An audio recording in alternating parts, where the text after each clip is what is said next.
Support for the Capital Connection comes from United University Professions, representing 37,000 academic and professional employees at SUNY campuses and teaching hospitals across New York State. Frederick E. Cole, President, uupinfo.org.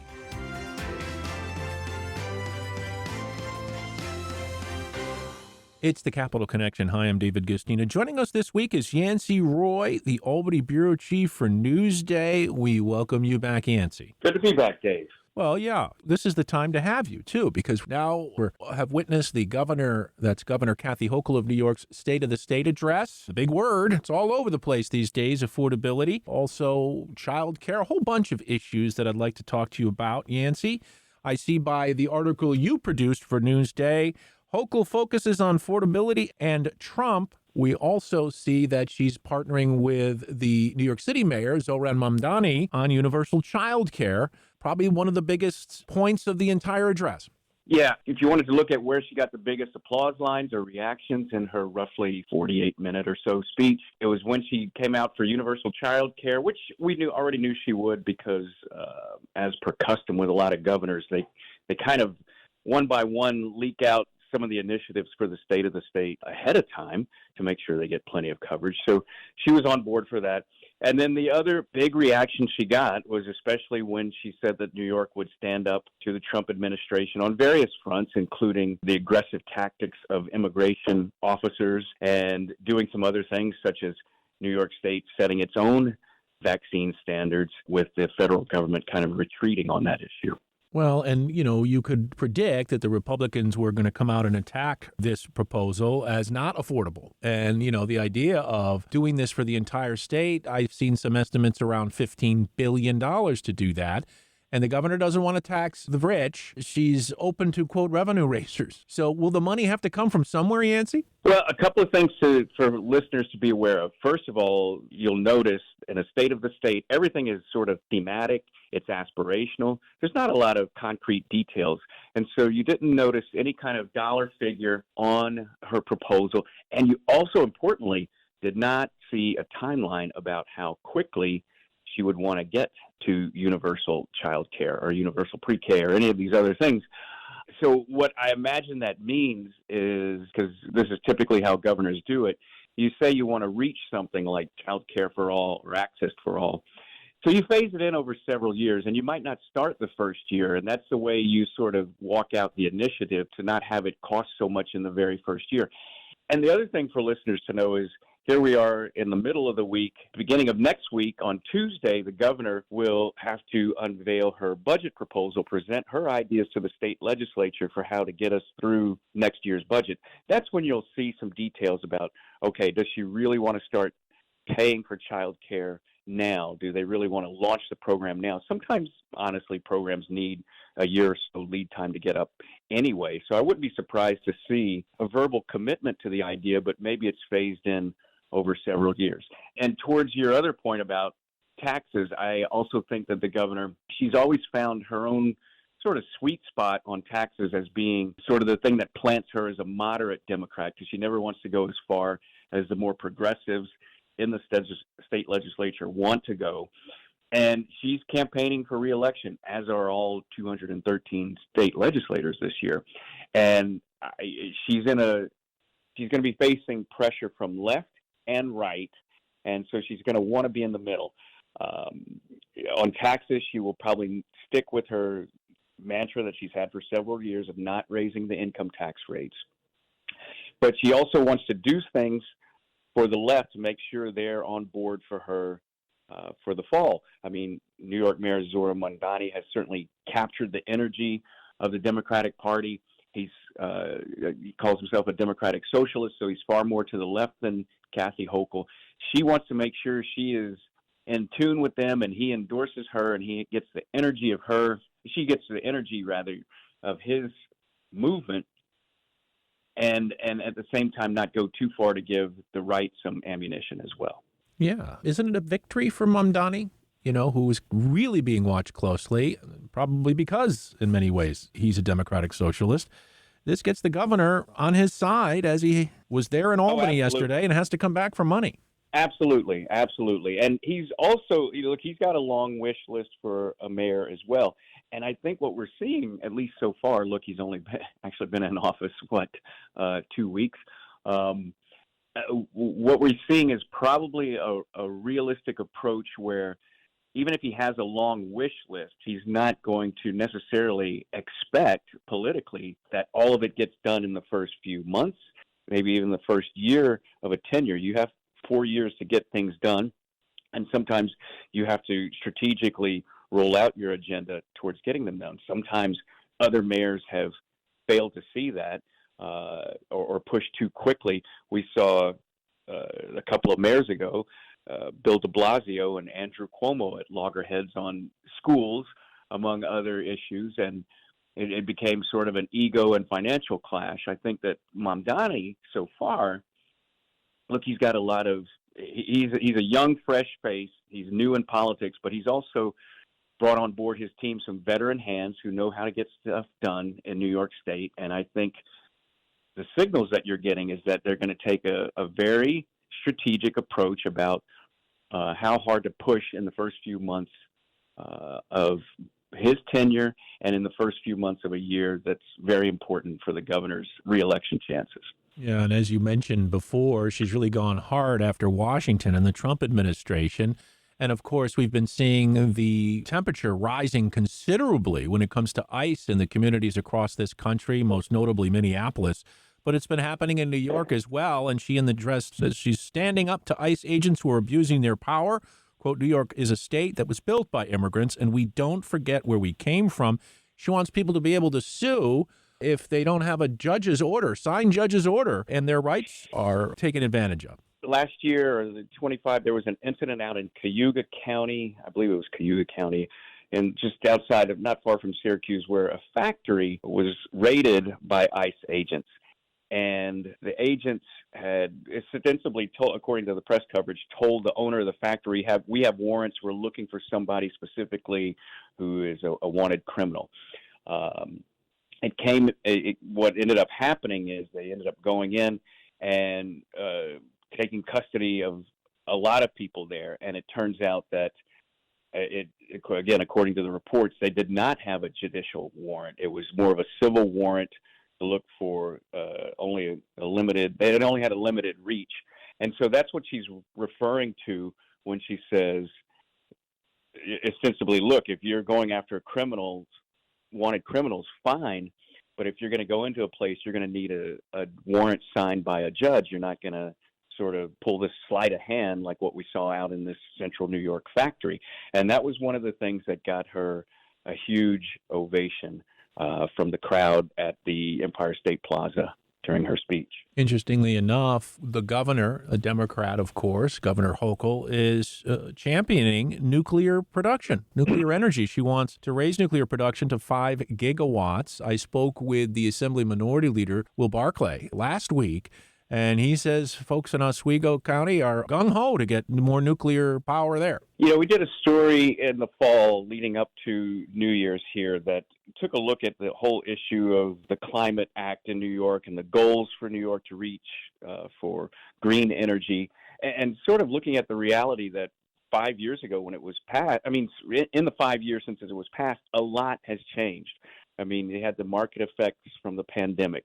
You had Trump returning to office and putting in all sorts of roadblocks against wind energy. We've got a slew of sort of really nitty-gritty power transmission issues in New York, which are sometimes don't get the big headlines that say a big offshore wind operation does, but that's been a real issue for New York's power system. And so you see the governor sort of openly kind of rethinking New York's climate goals. They've done a couple of things. They have New York had a law that was going to mandate going forward that buildings be all electric and not rely on gas and other things. That was going to kick in this year for buildings going forward of certain size. But there's also a lawsuit that's going on, and in the fall, one little thing that happened within that lawsuit is the Hochul administration acknowledged that it will not push forward on those goals until the lawsuit is finished, until it's completed, until it reaches some sort of resolution. And along with that, to get back to what you said about nuclear, I think the governor's administration has said, look, we're all for reaching the climate goals, but right now there is no realistic way to bring on enough wind and solar quickly enough to reach any of those goals. So we have to rethink some other options, and that's why she's pushing nuclear power. And not only is she pushing it, but now she's pushing it aggressively, because last year when she first announced that the goal was to add 1 gigawatt of power, and now yesterday she said she wants to make it 5.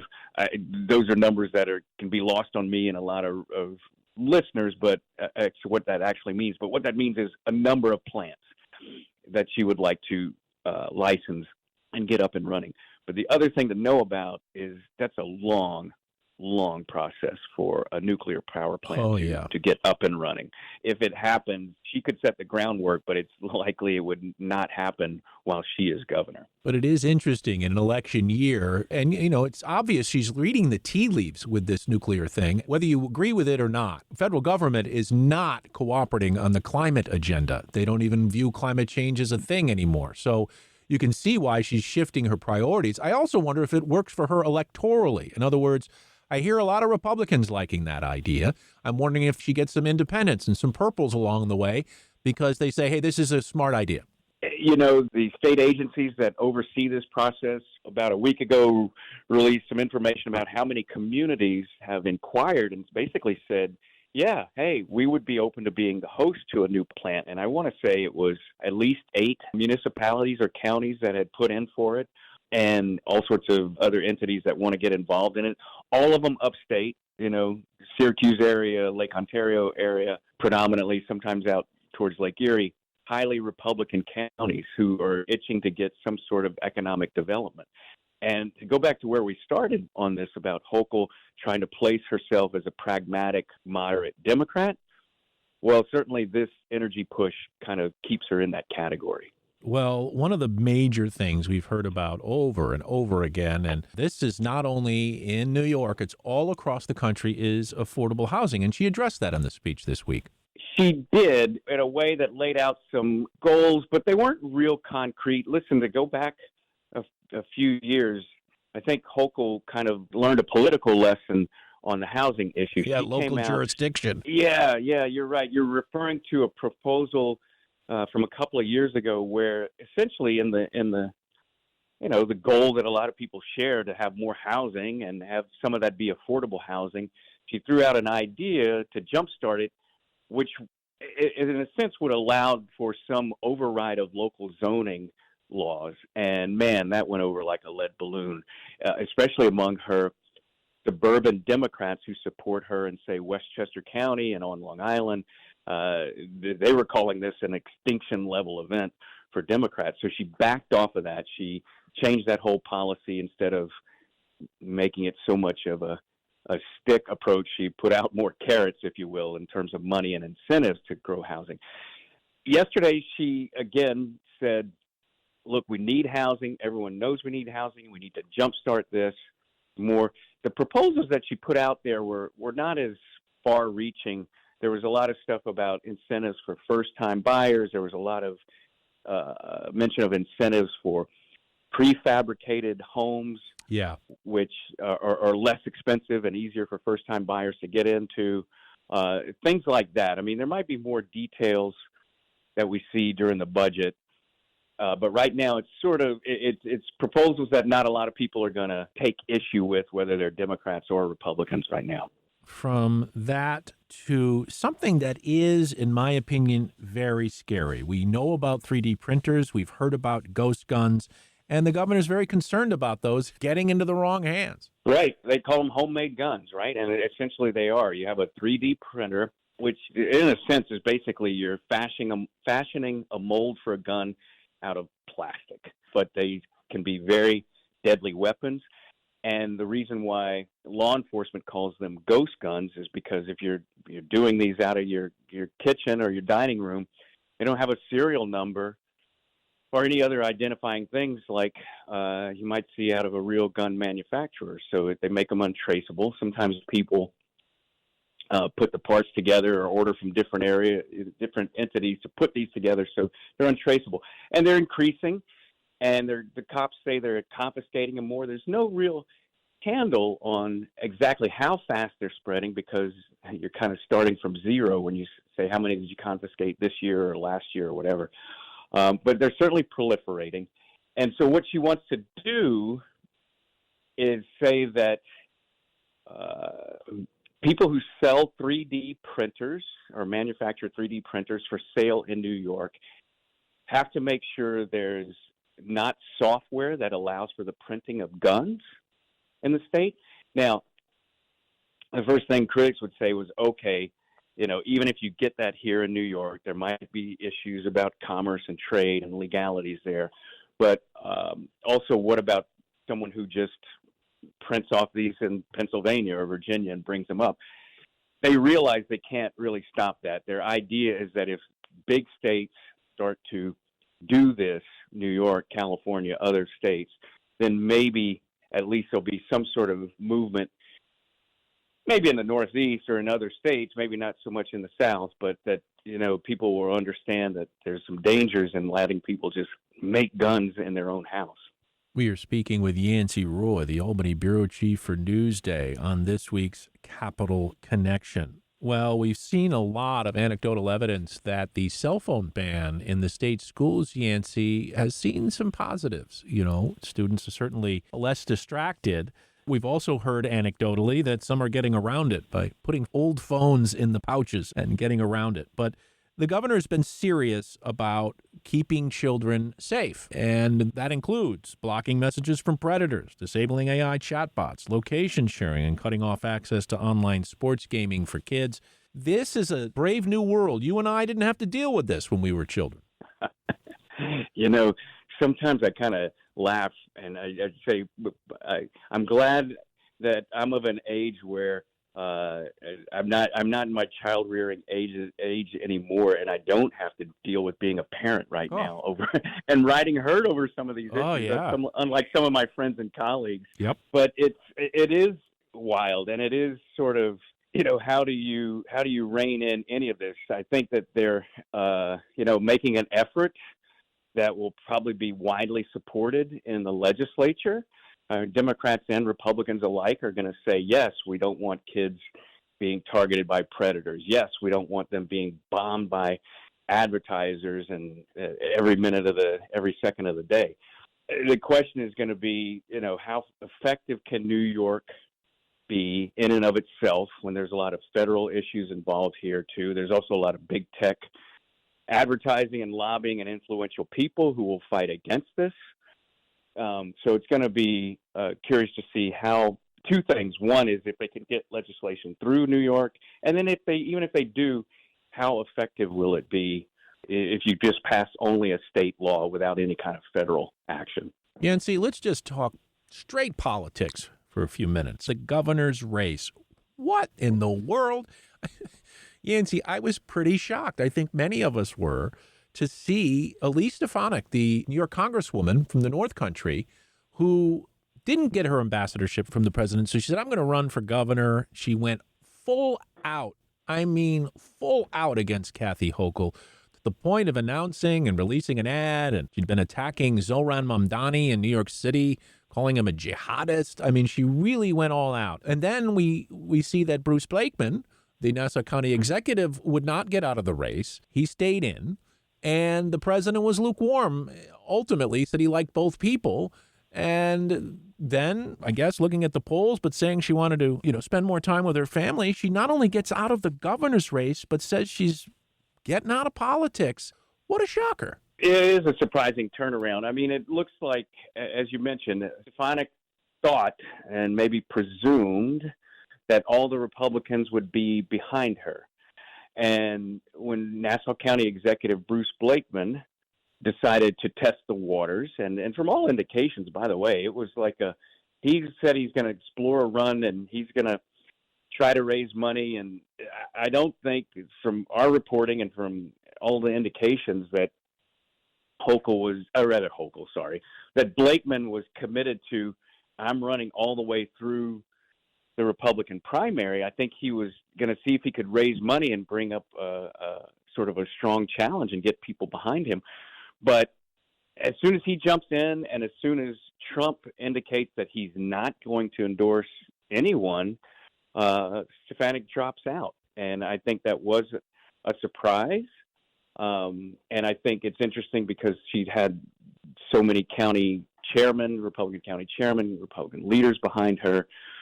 I think some people were surprised by that. But, the thing is, Dave, from I suppose a vantage point of having done this so long, I have the advantage of being able to rattle off any number of candidates who said that they were in the governor's race, who said, oh boy, I got all these county chairmen behind me and I've got state political leaders behind me, and wanted to tell you that they were going to be the nominee, and just have that turnaround quickly. And it's not just with her, it's with other candidates as well. And so all along, to work back to Blakeman here, all along there were some Republicans saying, look, Blakeman might be a stronger candidate for us against Hochul. Among other things, he's won re-election in Nassau County, not only a huge county population-wise, but a purple county, one that's shifted back and forth between Republicans and Democrats. And at least Stefanik has won only in the very northernmost New York congressional district, which is about 90% white, overwhelmingly Republican, and she had not been tested in a more battleground area. Also, was he also, excuse me, Yancey, was he also pro-choice? He is pro-choice. He's pro-choice, yeah.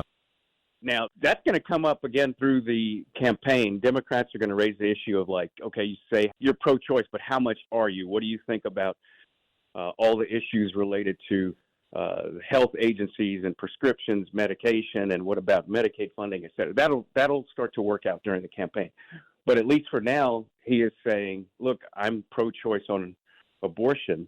And, again, you have to go back to the last Republican governor, George Pataki, who was able to win for a variety of reasons. But one of the factors was that he was pro-choice on abortion.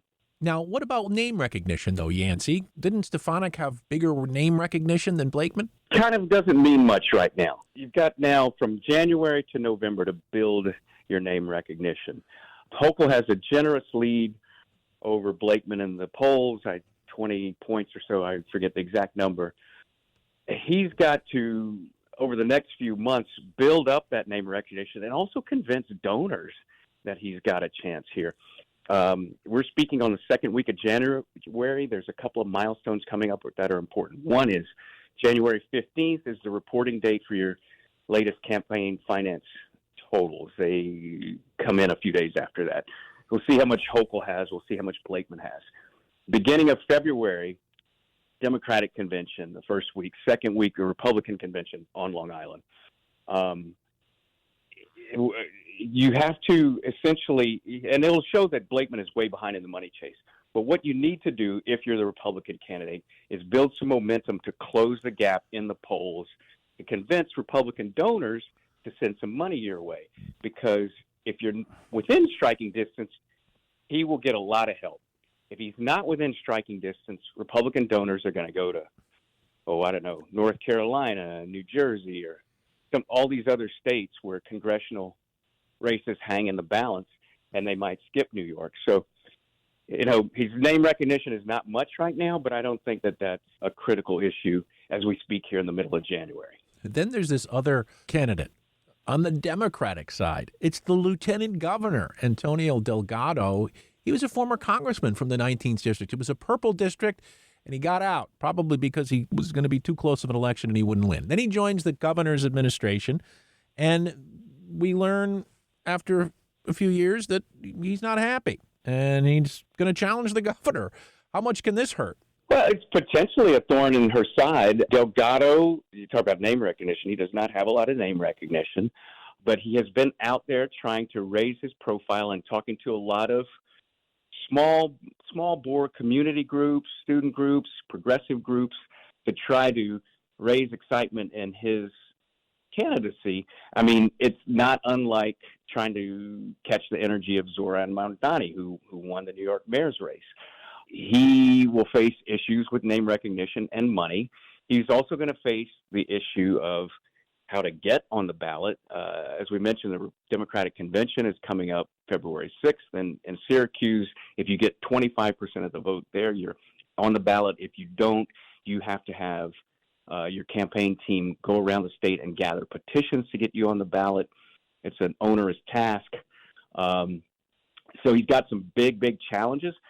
But taken from their perspective, the idea is that there's a lot of energy in the party on the left, and that he's trying to catch lightning in a bottle and maybe some dissatisfaction with the moderate approach of Hochul, and strike big.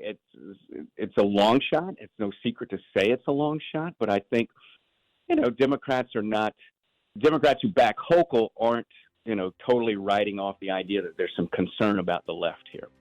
I'm afraid that's going to have to do it. He is Yancey Roy, Albany Bureau Chief for Newsday, joins us from time to time on the Capital Connection to talk about New York State government and politics. And I can't tell you how much I appreciate it, Yancey. And we'll talk to you again real soon. Thank you. Always a pleasure, Dave.